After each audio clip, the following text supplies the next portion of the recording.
J'arrête. Allez, Sophie. Merci.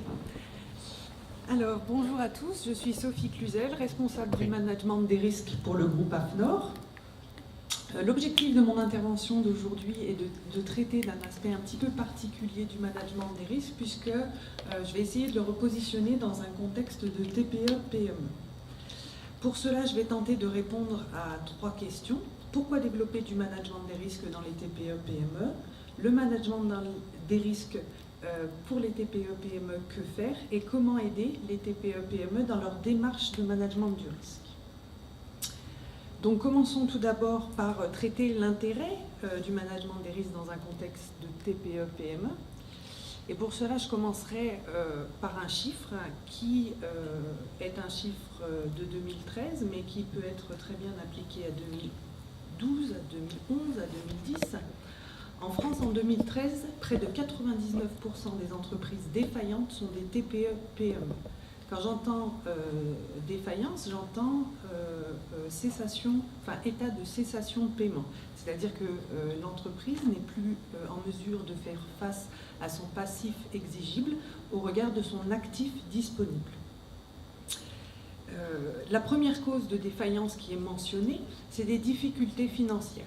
Toutefois, on s'aperçoit vite que les difficultés financières ne sont en fait que la conséquence de causes plus profondes, dont les plus couramment mentionnées sont par exemple des problèmes financiers tels que la hausse des coûts financiers générés par le poids de la dette de l'entreprise, des problèmes de management comme par exemple la non-maîtrise de la croissance de l'entreprise, des problèmes au niveau de la demande tels que la commercialisation d'un produit qui serait inadapté, et enfin des problèmes liés à des crises internes comme par exemple durant la succession de l'entreprise.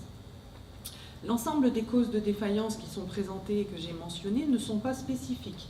C'est-à-dire que ces causes de défaillance, on va pouvoir en fait les retrouver dans tout type d'entreprise, quelle que soit leur taille, quel que soit leur secteur d'activité, quelle que soit leur localisation géographique. Et dans ce cas-là, la question ne va plus résider dans le qu'est-ce qui peut arriver au sein de mon entreprise, mais plutôt qu'est-ce que je fais ou qu'est-ce que je peux faire pour m'assurer de survivre lorsqu'un de ces événements survient. Gérer une entreprise, c'est gérer des risques et des opportunités. Dans ce cas, l'entrepreneur est un risque manager qui s'ignore. Les méthodes et les outils qu'il a à sa disposition vont dépendre de son niveau d'éducation, vont dépendre de son expérience, va dépendre de sa perception des situations, mais également de son environnement. Sans méthode adaptée, le dirigeant, l'entrepreneur ne peut qu'effectuer une gestion partielle de ces risques, et ce type de pratique ne permet pas finalement d'assurer la pérennité de l'organisation. Donc pour répondre aux besoins des TPE-PME en matière de management des risques, il va être question de prendre en considération ces 3 composantes majeures qui sont l'entrepreneur, qui joue dans son entreprise un rôle primordial et qu'on peut considérer dans certains cas comme étant l'entreprise. On va caractériser également l'entreprise en elle-même, et ce au regard de ses pratiques, puisque finalement son organisation va matérialiser un équilibre entre besoins opérationnels et capacités organisationnelles. Et finalement, le dernier déterminant que l'on prend en compte, c'est l'environnement dans lequel l'organisation intervient, parce que finalement, c'est celui qui va faire endurer à l'organisation tout un tas de pressions sociales, pressions économiques, pressions légales et réglementaires qui va l'influencer dans ses choix, dans ses décisions et dans ses positionnements. Donc ma première question était relative à l'intérêt du développement du management des risques pour les TPE-PME. Et à cette question, je répondrai qu'aujourd'hui, on doit faire du management des risques dans les TPE-PME parce que ce sont des entités qui sont vulnérables, et ce en termes de ce qu'elles ont, mais également de ce qu'elles font, et ce dans une perspective de management du risque. Ma deuxième question est relative au quoi faire pour les TPE-PME dans le domaine du management du risque. Et tout d'abord, il faut lever un une première zone de flou, puisque aujourd'hui on s'aperçoit qu'il existe en fait des incompatibilités majeures entre les outils et les méthodes qui sont commercialisés ou qui sont proposés et les caractéristiques, donc les besoins des TPE-PME. Pour illustrer mes propos, je vais prendre un ou deux exemples, et on se rend compte que finalement ces incompatibilités émanent du fait que les outils et méthodes actuellement développés le sont par et pour les grandes entreprises. Donc un premier exemple que je peux citer d'incompatibilité, c'est par exemple le fait que les systèmes de management du risque qui sont actuellement proposés vont ambitionner à la conduite de l'organisme vers une vision préventive plutôt que curative, ce qui est relativement en contradiction avec le processus décisionnel qui est rencontré au sein des TPE-PME, qui va être plutôt intuitif, souvent réactif plutôt que proactif, et qui va répondre prioritairement aux contraintes qui vont être dictées par l'aspect opérationnel qui va primer sur les aspects stratégiques et managériaux. On peut également mentionner un fort décalage temporel entre les perspectives à long terme, les perspectives de vision stratégique des outils du management du risque et les perspectives à plus court terme des projets d'entreprise établis au sein des PME. Pour illustrer très concrètement cela, aujourd'hui, très peu de PME sont en mesure de nous fournir des documents ou des éléments formalisés sur ma PME 2025, les évolutions sociétales qui vont influencer mes marchés et quelle va être la configuration de mon entreprise à ce moment-là pour répondre à ces nouvelles exigences. L'ensemble de toutes ces incompatibilités doivent être absolument prises en considération pour s'assurer de la pertinence de ce qui est déployé dans l'entreprise. Toutefois, et cela a déjà été mentionné en fait par mes prédécesseurs, par les intervenants précédents, toutes les entreprises ne sont pas les mêmes et n'ont donc pas les mêmes besoins. Et pour caractériser finalement ces différents types d'entreprises, on va utiliser la notion de cycle de vie. Pour être très concrète, une entreprise qui va être en phase de création, elle ne va pas avoir la même configuration et donc pas la même vulnérabilité face à un environnement, face à des événements donnés, qu'une entreprise, par exemple, qui est en phase de croissance. Pour caractériser la maturité d'une entreprise, on peut mobiliser différents modèles. J'ai pris un exemple ici qui est fondé sur 5 niveaux de maturité: la naissance, la survie, la croissance, l'expansion et la maturité. Et chacun de ces niveaux peut être caractérisé, par exemple, par l'état ou le stade du secteur d'activité, par les problèmes majeurs qui sont rencontrés au sein de l'entreprise, par le rôle du top management, par le style de management, etc., etc.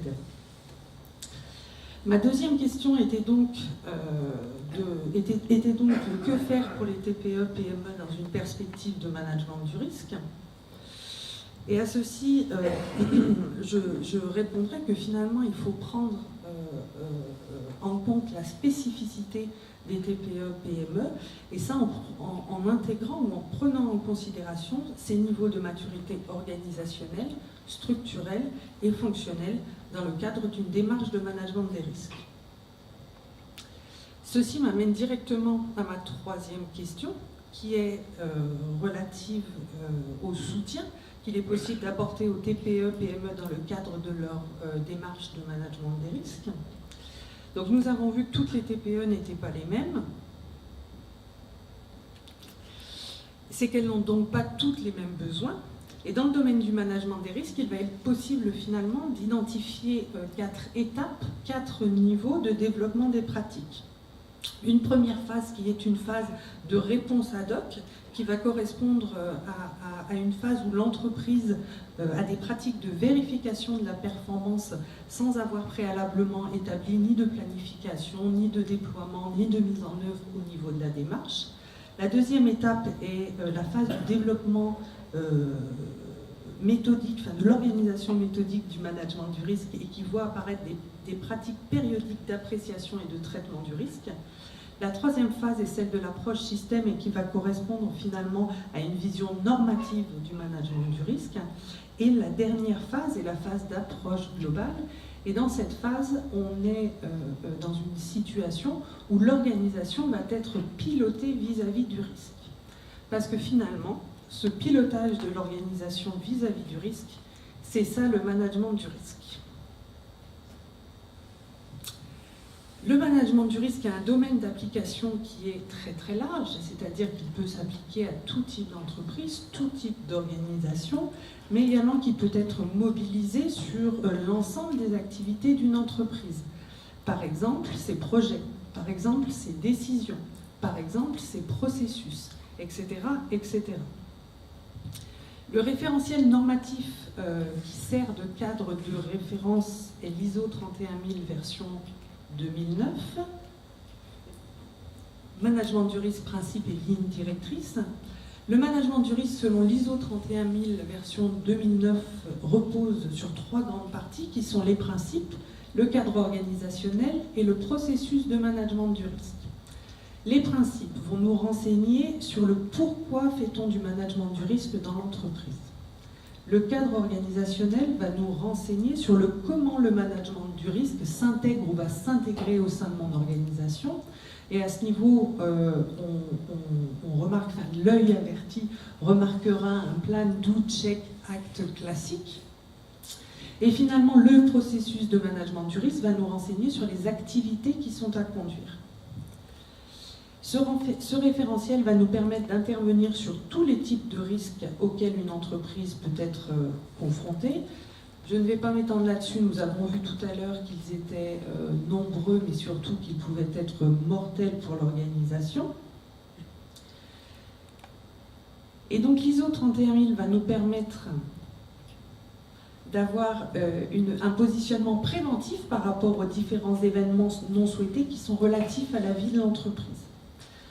Toutefois, tout ne peut pas être anticipé, tout ne peut pas être maîtrisé, c'est-à-dire que l'accident ou l'incident va forcément intervenir à un moment donné. Et dans ce cas, on va mobiliser une discipline toute particulière au sein du management du risque, qui est la gestion de la continuité d'activité. La continuité d'activité fait l'objet, elle aussi, d'un référentiel qui est l'ISO 22301 et qui va nous fournir les exigences qui sont relatives à un système de management de la continuité d'activité. Dans ce contexte, la continuité d'activité va matérialiser une capacité de l'organisation à poursuivre ses activités, à un niveau acceptable et préalablement défini, et ce, après un incident perturbateur. Donc, au niveau de cette définition, un point apparaît important, c'est cette notion d'acceptabilité, de niveau acceptable de fourniture de produits ou de prestation de services, parce que finalement, à ce niveau-là, on s'interroge sur le acceptable pour qui. Donc ceci, au niveau d'une démarche de continuité d'activité, va sous-entendre la nécessaire prise en considération et consultation des différentes parties prenantes de l'entreprise.